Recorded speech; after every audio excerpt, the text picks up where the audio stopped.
Health Secretary John Weisman and Senator Lisa Wellman. We cannot hide from the central truth of this moment. We know that COVID-19 is at least 10 times more dangerous than the flu.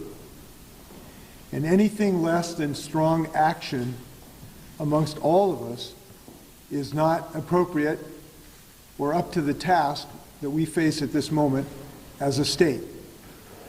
Our state has been taking bold and aggressive actions against COVID-19, including workers who are telecommuting, business leaders and public and private partnerships and nonprofits who are helping in so many ways in this efforts, people who are caring for their families, doing the things that are smart, and multiple government agencies who are working together on this challenge.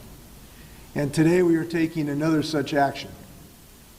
In order to mitigate the impacts of COVID-19 in our state, today I make the very difficult decision to order closures of schools in Snohomish, King, and Pierce counties. This includes public and private K through 12 schools. Under this order, schools must close and end classes by the end of this coming Monday. The first possible weekday back will be April 27th. This 6-week closure is not a decision made lightly. This came after many discussions with Secretary Weisman and his team at our State Public Health Authority, Superintendent Rakedahl, superintendents from districts of multiple districts that will be affected, many parents, county executives from each of the counties, the Washington State Education Association, PSE, and others. We have reached a tipping point where the spread of this virus demands that we take action. We're seeing the number of confirmed cases within the Puget Sound area increase significantly just in the last week. And we do not expect this to slow down and will not slow down unless we take action to defeat this virus. Although this virus presents much milder symptoms in children, health professionals have told us that closing schools could create a significant cut in the peak number of ultimate infections. And closing school districts will help slow the transmission of this dangerous virus. School districts within the region are also experiencing unparalleled student absences even today. Many districts are also struggling to staff their operations. And during times of uncertainty and risk, we all need to make tough decisions, and this is one of them. Something of this magnitude cannot be surmounted without all of us pitching in. I've already asked businesses in the Puget Sound to expand options for telework. And with school closures, those options become even more important for parents who have children who will be affected by this order. With that being said, there are critical services our schools provide that will need to continue during this closure. That includes nutrition and childcare. I've asked the superintendents from King, Snohomish, and Pierce counties to have a plan for the continuity of these services. Nutrition services for students who rely on school meals, and support for students experiencing homelessness. Based on what we are hearing from OSPI and other partners, we have every reason to believe that we will be successful in this regard of providing services to these children in need. We are in talks right now with philanthropic and service organizations ready to help students impacted by these closures, such as distributing box lunches. This effort may also ultimately involve our National Guard. I've also asked for a plan to provide opportunities for extended learning, similar to packets that teachers send home on Thanksgiving and winter breaks. Now, we know that districts vary widely in their capabilities to provide these tele-education systems outside of the classroom. Therefore, schools should not be providing online services unless it really is effective, and we hope that it will be. As I've said before, Closing schools has a major impact on our ability to staff hospitals and other emergency service providers crucial to public health crisis if in fact we do not provide adequate child care for the children of these employees. We absolutely cannot afford a situation of health care providers not working in hospitals because they do not have adequate child care. During these closures, I've asked superintendents to provide child care at no cost to families who are in the medical field or who are first responders. This is extremely important for the health of Washingtonians. We simply cannot afford health professionals and first responders who cannot do their duties. Now, people should understand nothing in this order precludes public, private, or charter schools from using their facilities to provide child care, nutrition, and other social services. If a school in any of these 3 counties is open and providing child care, it is my expectation that staff will take every measure possible to provide social distancing, ensure consistent hand washing, send students home if they're sick, and routinely disinfect commonly touched surfaces. I think now is the time for us to come together, and I encourage local education associations to work with their superintendents to be as flexible as possible within their collective bargaining agreements for the safety and health of students and staff. I want to repeat, these closures are limited to the 3 counties named, but it's very important for all school districts across the state of Washington to have very active, robust, and meaningful plans for contingencies that may include them in future closures. And those could come in the near term. We are aware that other counties may end up becoming part of this effort, and we may be making similar decisions shortly. I will use the same criteria for closures that we've talked about: the number of cases in the affected counties, the ability to perform contact tracing of people who are infected, student and staff attendance. And I'll use that criteria in determining if action is required in additional counties.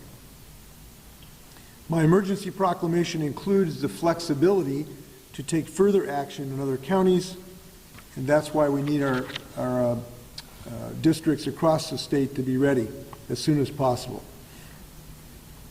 So I trust that districts in the rest of the state will be having conversations with their communities in this regard to be ready.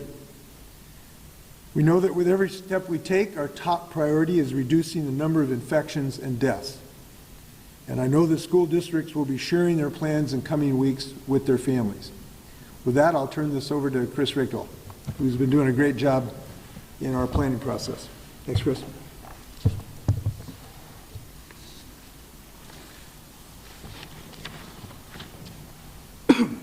Thank you, Governor Inslee. I'm Chris Rakedale, State Superintendent of Public Instruction. I want to say first off, our kids have been very safe in our schools through the duration of this process and the duration of this viral outbreak. Early indications from our health officials made clear to us that that was the safest place for our kids, and it remains a very safe place for our kids. As the Governor indicated, the infection rate for young people is very low. Their incidence of being symptomatic is very low. But things change. And as we understand more how this unfolds, it is important that we keep the health not just of our students, but their parents, their grandparents, and the overall communities in our minds. And one of the protective ways we can do that is to take the bold actions that the Governor has just indicated to ensure that we have every focus in the world at the social distancing strategies that ultimately protect our entire community. I say to young people when they ask me about this, you may not ever be symptomatic, but if you are a carrier, you may be putting your grandparent at risk, and there's a time to take more significant action. It's a very different world than it was just a week ago or a couple days ago. We have 15 districts in the region that have announced closures. They've joined districts who had already had short-term closures. These are, this closure, as the Governor has indicated, is up to 6 weeks. It involves 43 school districts in those 3 counties. It is roughly 600,000 students. It is more than half of our student population in the state of Washington. It begins, as the governor indicated, no later than the end of the school day on Monday. Districts have asked us for a little time, in some cases, to prepare. They still have the local choice, of course, to close sooner than that. It ends on April 24th. That's a Friday. That means Monday is likely the first back-to-school day, but we will constantly review that based on the governor's leadership, his Secretary of Health, and the feedback that we get about the spread of the disease. Schools and families throughout the rest of the state, as the governor indicated, should be actively engaging in contingency planning right now. There's very low incidence of cases in other counties, and I think we all expect that to change as testing increases. Now is the time to prepare for that, to prepare for childcare, to take those necessary steps as school districts, if not already, and we are confident they have. Engage your local public health. Make sure you are prepared now that we have a lot more information to make decisions more quickly. Student attendance in the 3 counties affected has changed significantly. We have experienced an 82% increase in absences in King County alone. It doesn't mean 82% of students have been absent. It's an 82% increase from 6.2% to 11.2% in a very short period of time. Some districts, their absences exceeded over 20%. Schools in Snohomish County had a 56% increase in absences in that time, and Pierce County a 13% increase. And let me just say right now a thank you to the governor for being really bold here. Pierce County does not appear to have as much infection right now. That's exactly why you make this bold decision in an area where we think it is very plausible the numbers will grow, and that's why he's made clear that he will use additional criteria should the need for other counties to be included. But right now, these are the most impacted areas and the places we can get ahead of this. Staff attendance is down. We have a disproportionate number of our bus drivers and our substitute teachers who are over the age of 60. And you've seen indications from local public health officers to take special care to protect them, as those numbers of adults have found themselves unable to come to work or made the smart choice not to come to work. For some of our districts, it's been nearly impossible to have a continuity of services. And when you get to that place, you then have a very inequitable public education system. Guidance released by our public health officials, again, focused on over age 60, and we've seen the impact from that. Statewide, more than 16% of our certificated staff are over the age of 60. So not just bus drivers and substitute teachers, but 1 in every 6 teachers is over the age of 60. And that makes it significantly more probable that without the bold action the governor has taken, we would see districts individually making decisions without this coordinated effort. The outbreak continues to expand. Secretary Weisman has been remarkable in keeping our K-12 system through my office updated on the numbers. You've seen those numbers. You've seen where they are located. I want to make clear to folks who might have been thinking this is like a flu. You've heard public health experts say consistently this is not the flu. We don't have a vaccine for this, and the expectation at this point in time is that is quite a ways out. So when the governor makes this decision, and we partnered with him in helping him understand the implications for schools, it's also under a belief that our systems need to be prepared for a potentially longer closure in the near term, and the possibility that without vaccine, as we have seen in pandemics of past, we have to be prepared that this is back in the fall or is still with us in the fall. And this opportunity to close right now gives our districts a very serious moment to think about their strategies and professional development to get our staff and faculty prepared for a lot more learning that may happen at a distance. That is not a mandate of the current closure, but that's part of the reason for our thinking right now is we need to be prepared for not just the moment today, but this fall. Contact tracing has become an issue, as you know. We have amazing public health experts and folks at our universities and the CDC who could initially map the contacts that individuals are having with people when they were diagnosed with COVID-19 or they were tested and confirmed. That becomes very difficult with the kind of numbers we're now seeing in King and Snohomish and increasingly Pierce County. These are some of the reasons of what's changed, and I want to be clear about why the guidance now is so different. We want to encourage school districts in this affected region to think about next week as a spring break. Many of them will be on spring break during the duration of this closure. It gives us a really important opportunity to minimize the learning loss for students. But we want all districts to think about next week as a spring break. And the public should not expect that we have these services fully stood up immediately. Districts need time They need time to think about how to prepare services and supports for those first-line workers, those emergency response workers and healthcare workers. They need time to make sure their food distribution systems are in order. We are prepared. We have been building for this moment very rapidly in the previous few days, but there's going to need to be more work done. We want to continue to honor the fact that we collectively bargain in the state at the local level, but now is the time for labor organizations and all the bargaining units locally to double down in their effort to support and love kids as they always do. And that means working with their superintendents over the next week while families get a respite and they get to think about how they prepare.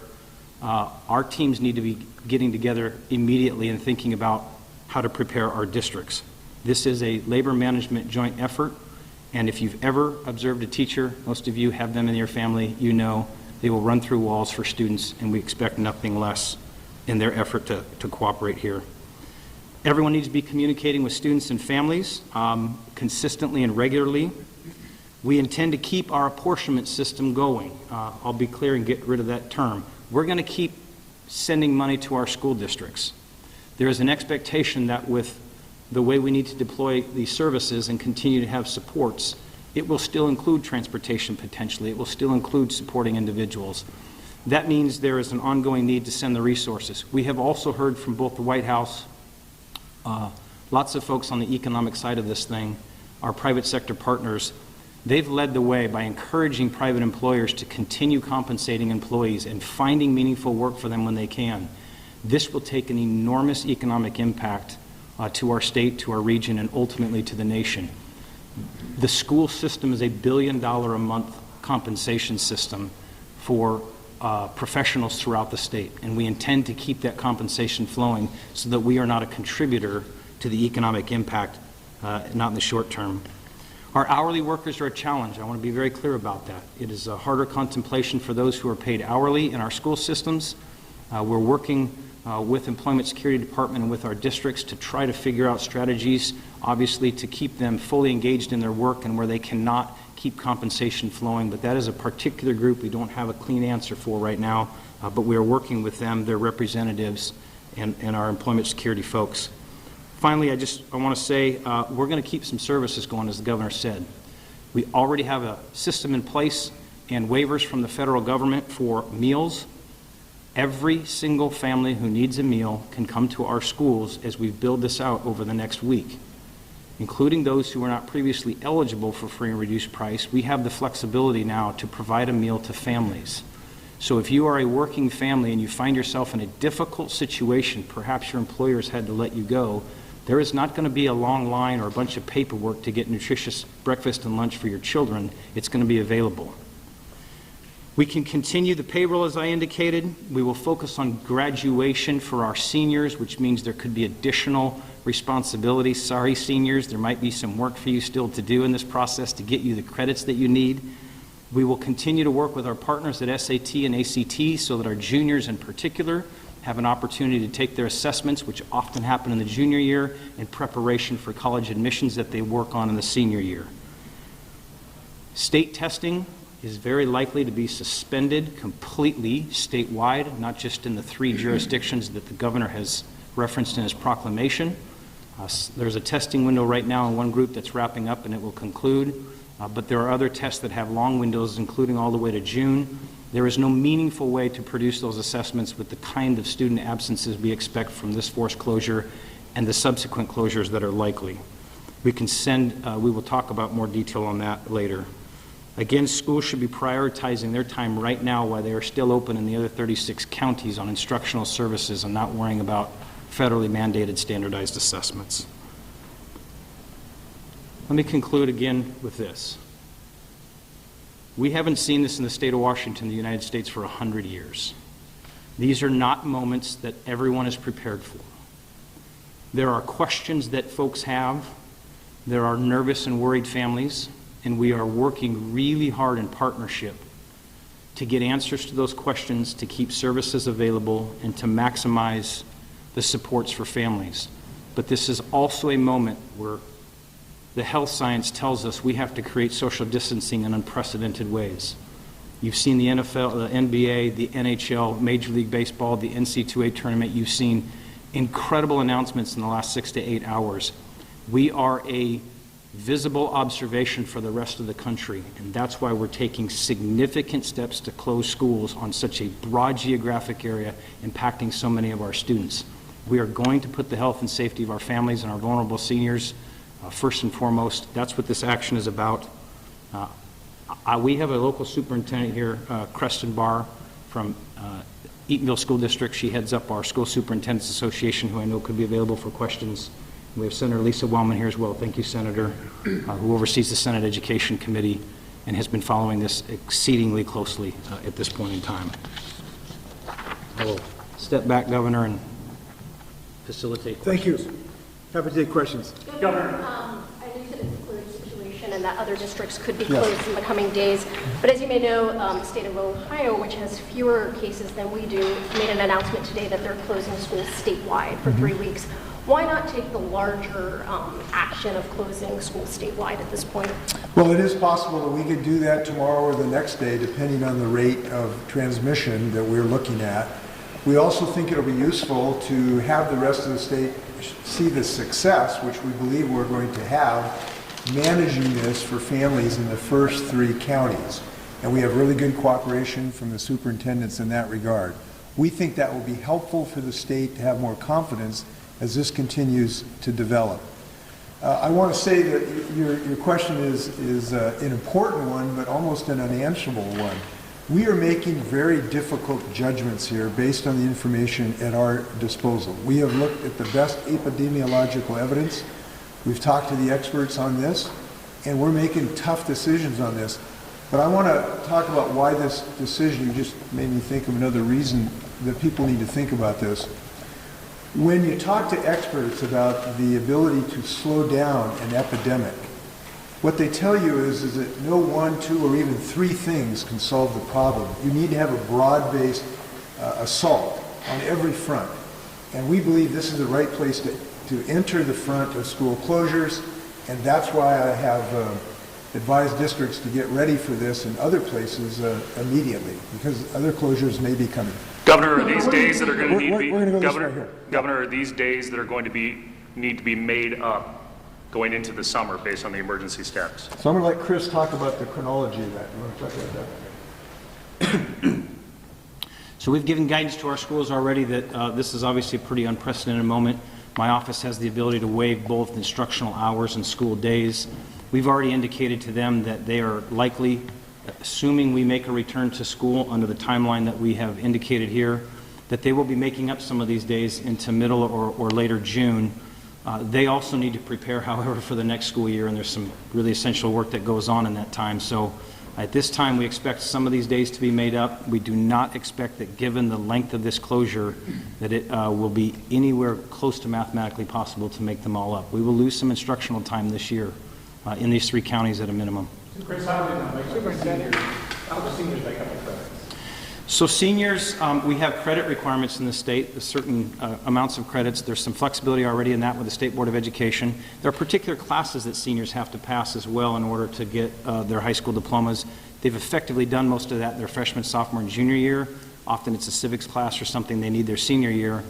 Part of the recommendation and guidance from the governor and what we will put in our guidance to districts is this complicated notion of making sure that we close our schools for maximum safety, but there is an expectation from some of our educators that they'll do the work necessary, maybe at a distance, maybe portfolio approaches to ensure that seniors are getting the classes and credits completed based on our educators' expertise on their competency to make sure that they graduate. We will continue to reach out to our higher ed partners who are remarkable in this state in terms of accommodating admissions. And our 2-year colleges have long had great flexibility.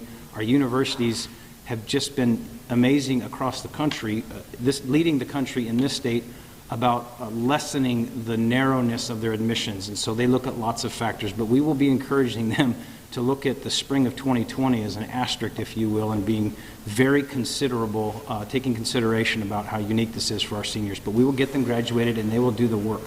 Governor, what do you think of President Trump considering a trip ban on travel to Washington? Could you just defer just for a minute, because I want to add something.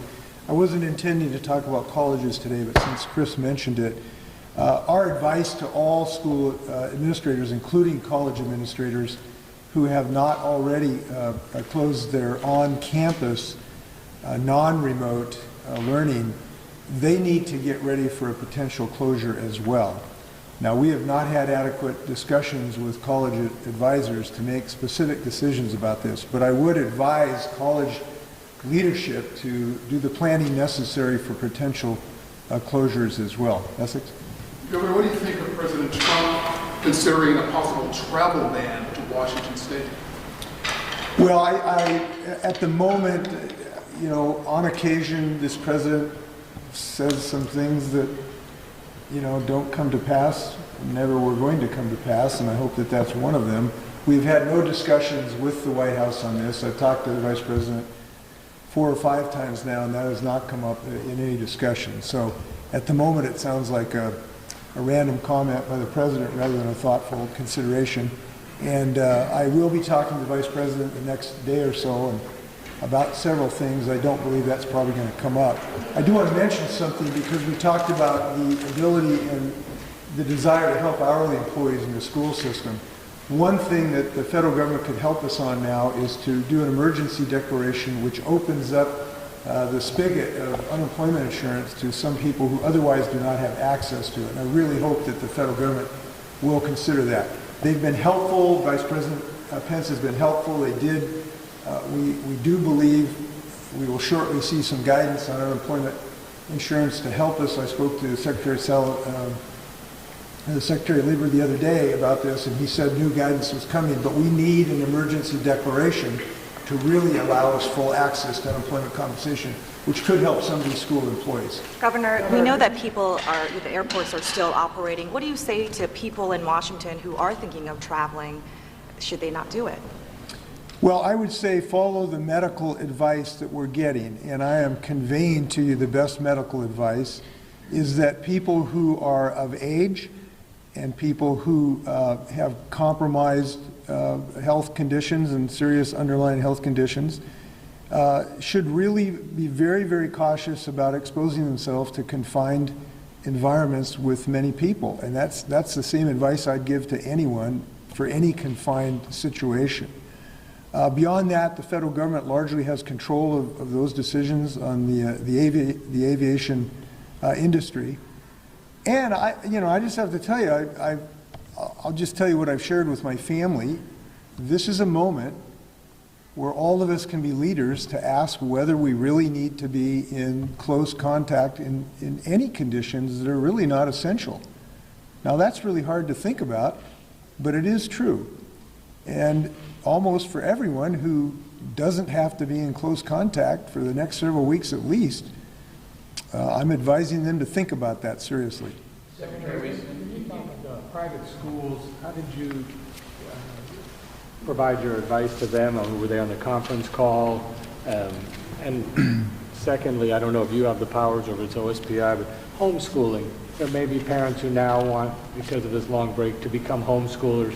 Is there a process where they could become I don't know, that Chris, do quickly? you know about homeschooling? Could you also talk about the private schools too?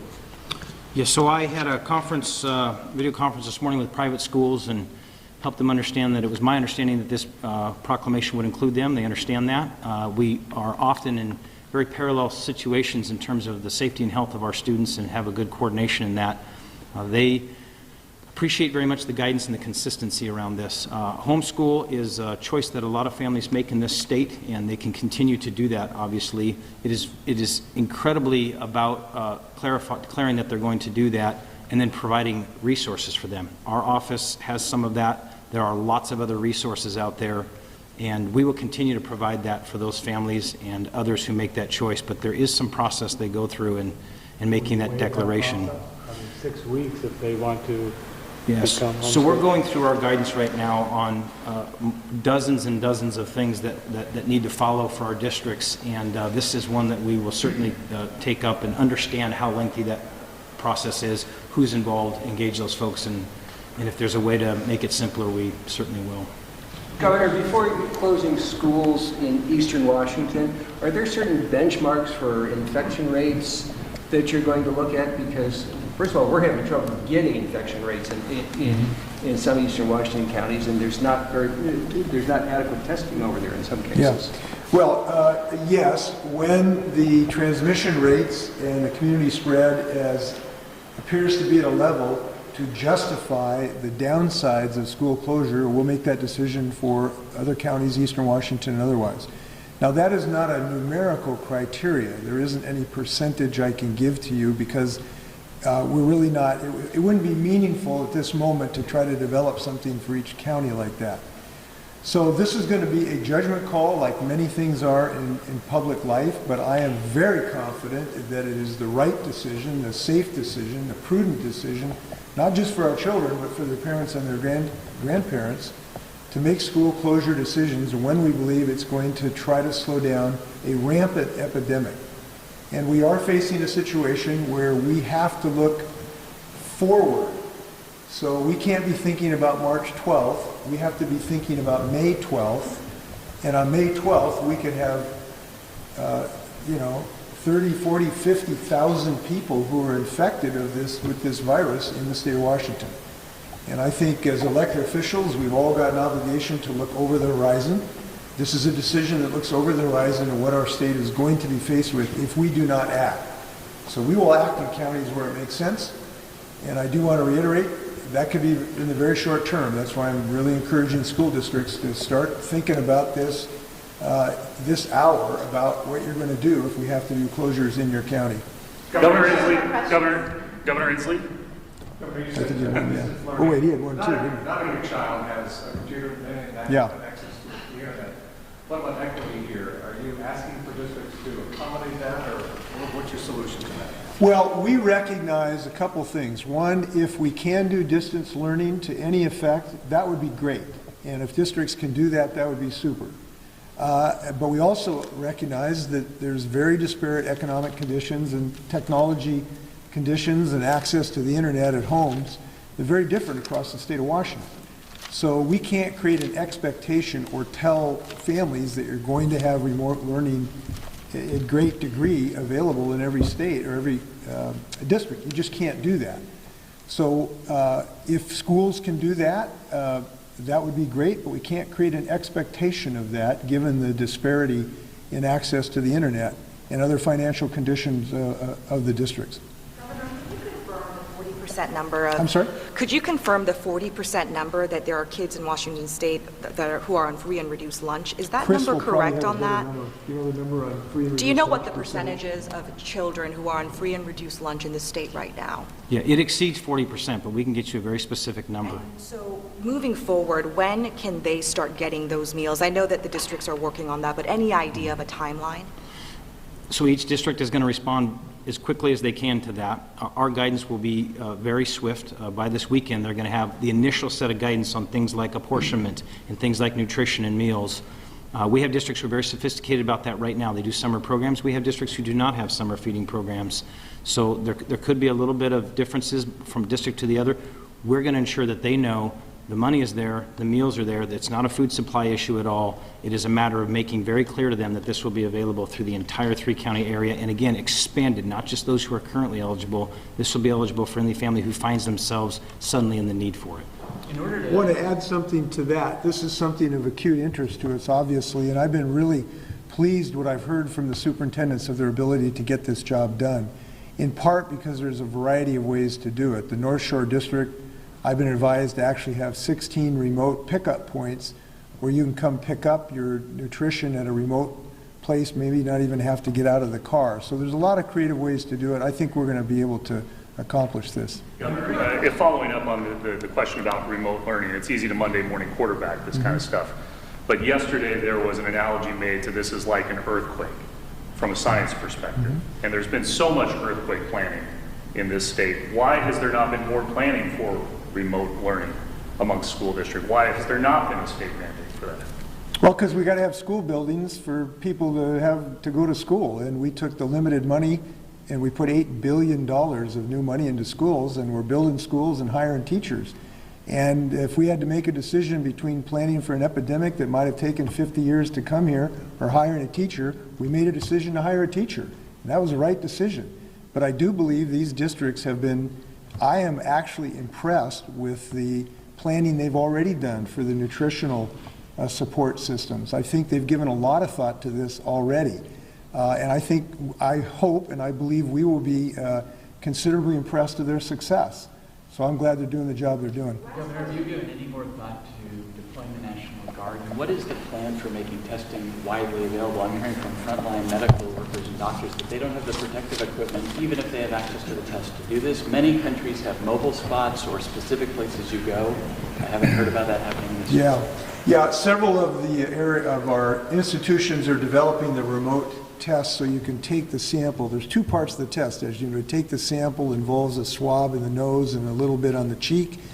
And institutions here are developing ways to do that very effectively. So it's just a drive-by sample testing, excuse me, not tasting, testing facility. They then ship that sample to a testing lab, and then you get the result. So for instance, the University of Washington, they have a standalone test sampling where you can go in and have the swab and take the sample. So that's being done. I'm sorry? That's a small scale thing. No, it is, and it is building, is what I'm telling you. Other places, there's an outfit, and I'm told in Everett that's looking for a standalone facility so that it'll be easier to do that. Physicians can do this. Virtually every physician has in their office a swab to be able to take the sample in a plastic bag. That's all that's needed. But they don't necessarily have the protective equipment which they need to wear to do. Well, I've not been advised that that's necessary for that test, so we'll get back to you if that is the case. No, testing is taking place. I just checked, and I'm going to hand to you a little later on the capability to turn around the tests at the laboratory. Right now, there's basically no backup at the state lab. We're advised that Quest has a turnaround time of, they're going to get it down fairly quickly, and at the University of Washington, it's within something like 48 hours, and that is building significantly. Obviously, we were disappointed that the federal government's test didn't work in the first instance, but we're doing everything humanly possible on our end to get that testing capability up and running. I'm going to take, National Guard, yes. So the National Guard is on the job today. They're at our Emergency Command Logistics Center and doing a whole bunch of work today for all of these mission statements already. So they're already working on this. As far as being able to have National Guards, men and women in the public, where you see people in uniform, whenever we need that, we'll ask for it. So when people need that kind of service, the National Guard will be there as when it is requested and when it can be useful. At the moment, that really has not happened. The Superintendent Breakdown can stay. I'm going to say one more thing before I go, if that's okay. I think it's really important not to sugarcoat the situation we are in on either side of the reality scale. We cannot sugarcoat the danger of this virus or the fact that this virus is going to spread in the state of Washington under any circumstance. It is our job to slow down the spread of that epidemic. And we do believe we are capable of doing it if we use these social distancing techniques that we know that work. But there's another way not to sugarcoat this. This school closure is going to be tough on families. They're going to be there tonight trying to figure out childcare. There's going to be questions about when we actually can fully get back. And so this is going to be really hard on families, and we shouldn't diminish that. So I think it's a moment that I hope everybody can pull together. I hope that if you want to have a shining moment where you can help your community, you're willing to talk to your neighbor and see if they can need a hand with childcare or some other, or transportation.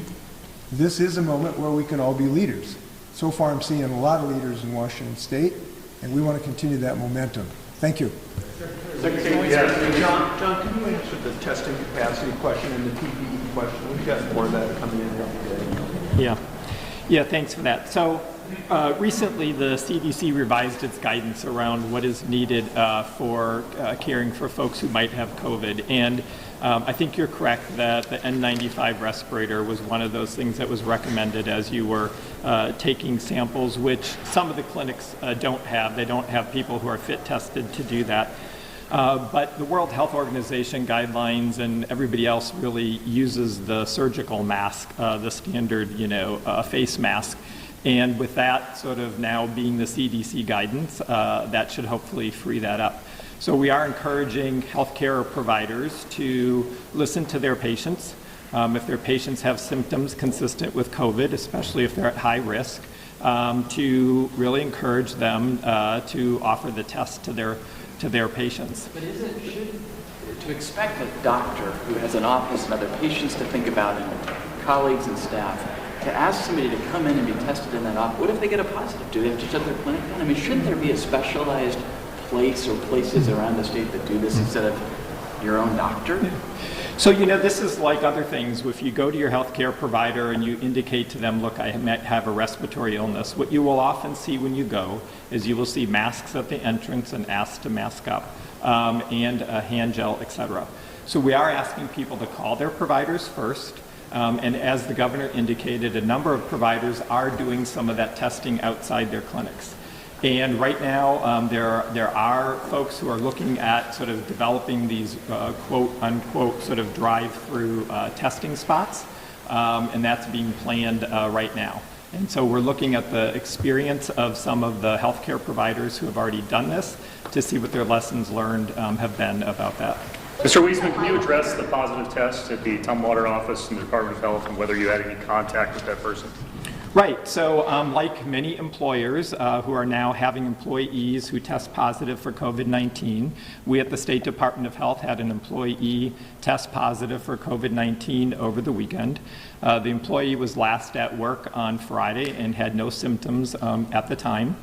We engaged the Thurston County Public Health and Human Services, who is our local health department.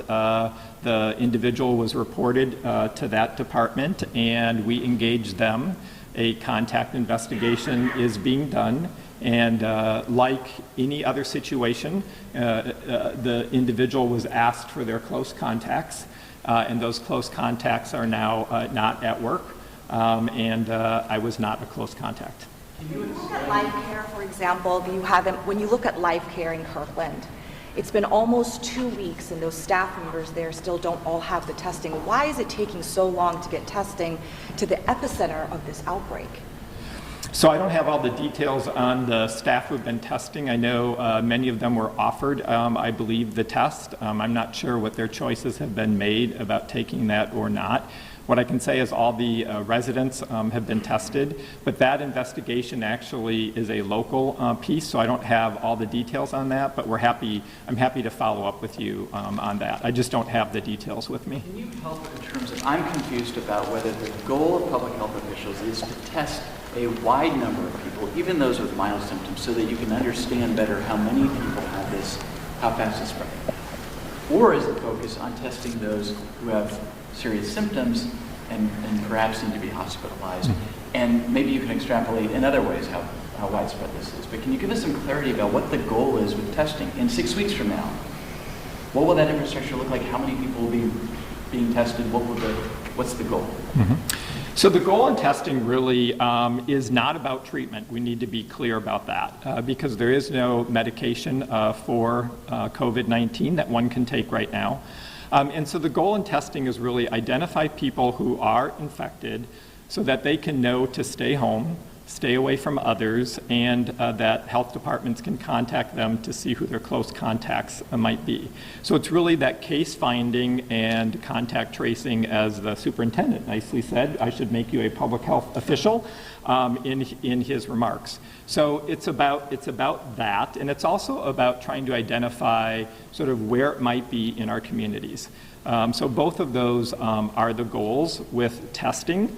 And I would say that especially for those folks who might be at high risk, one of the reasons we are interested in having them test is we still have flu around.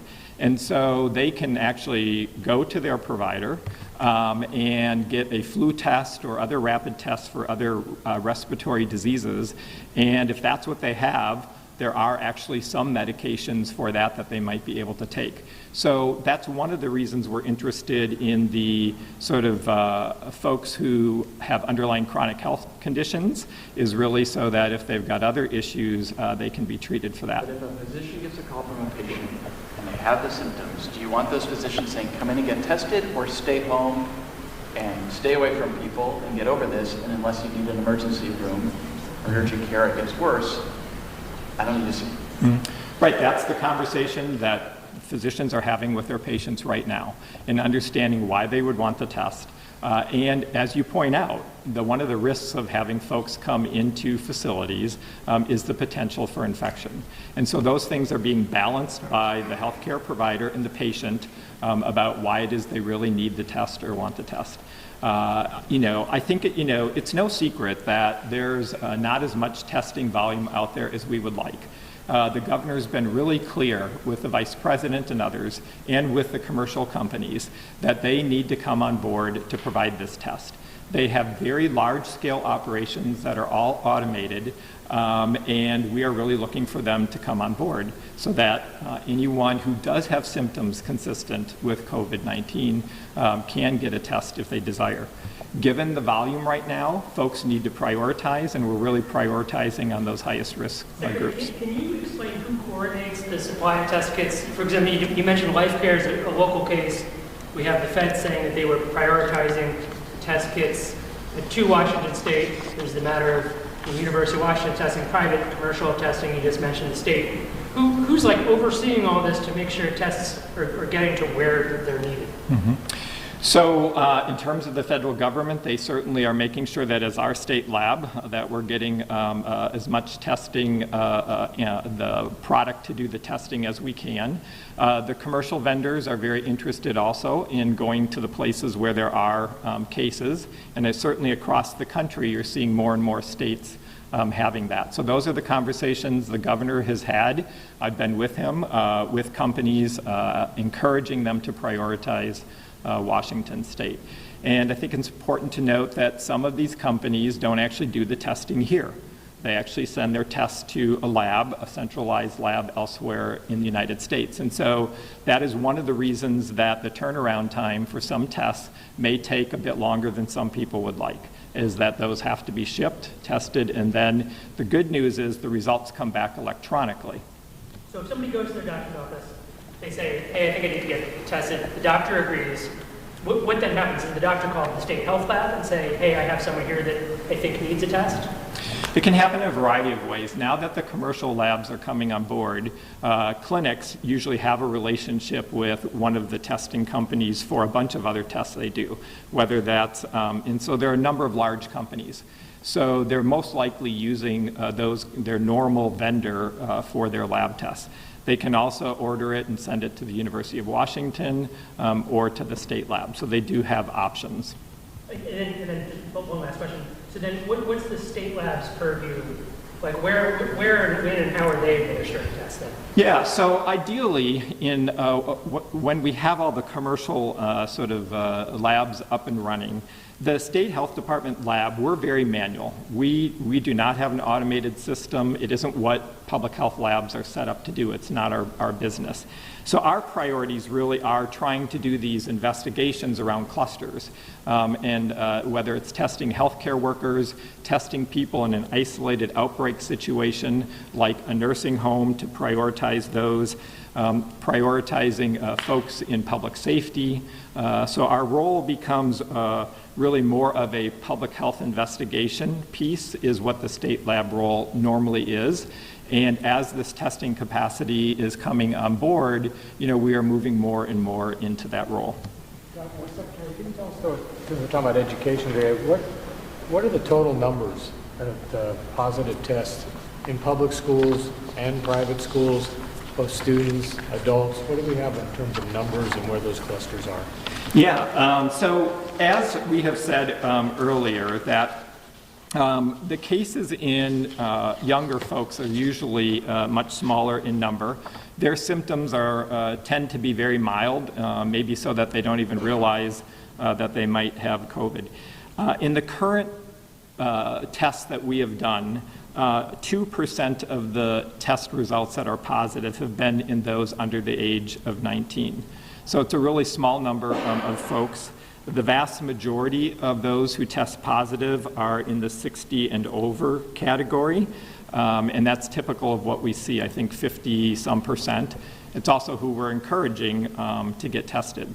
So that would be 10 or 15 out of the 400 or so that are on the Department of Health. Yeah, so there's like 366, I think, currently on the website, so 2%, actually it's, 2% are under the age of 19. Just to give us a clear picture. Last one for The John, governor he's got to go. About maybe, I'm sorry. The governor said there could be 1,000 cases, and that could be 64,000 in 6 weeks.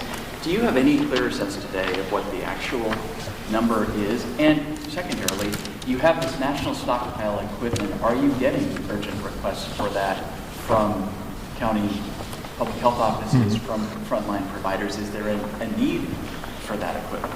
Yeah. It would suggest that this is in a lot of places and rapidly spreading. Right. So on the first question, we are working with modelers at our research institutions here in the state. They're doing great work working with us. They are getting samples of the virus of people who have actually tested and looking at the genetics of those and are doing the modeling for us around what we think the situation is. And the governor, I think, yesterday showed that chart at the press conference. So as of about today, we think there are probably about 1,000 or so, 2,000 folks who are infected in the greater sort of metropolitan area. And as the governor also said yesterday, that number can rapidly rise if we're not doing anything. If we don't take any intervention, the modelers are suggesting that by April 5th, that number could be 25,000 individuals.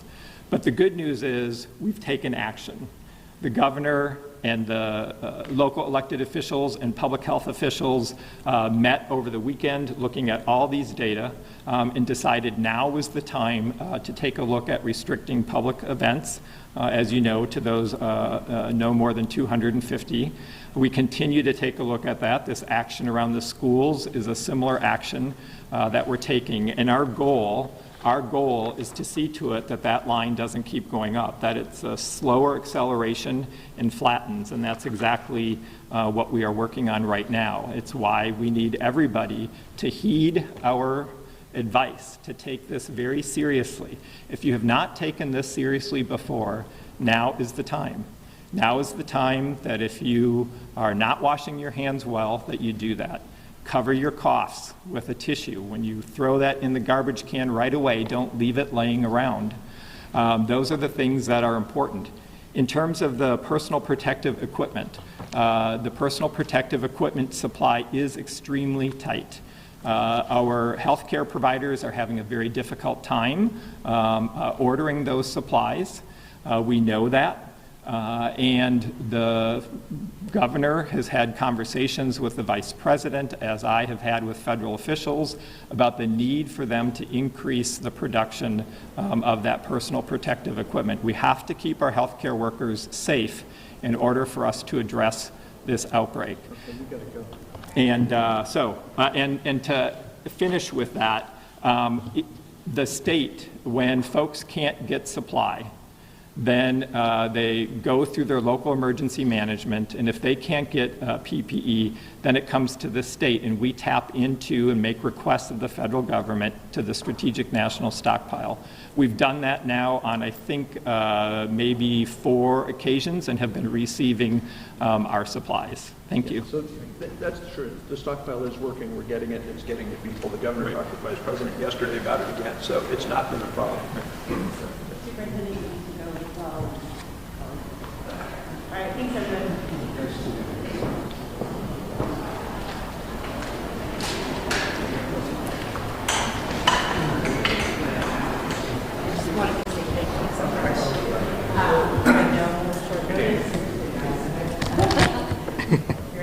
Fun times. You got to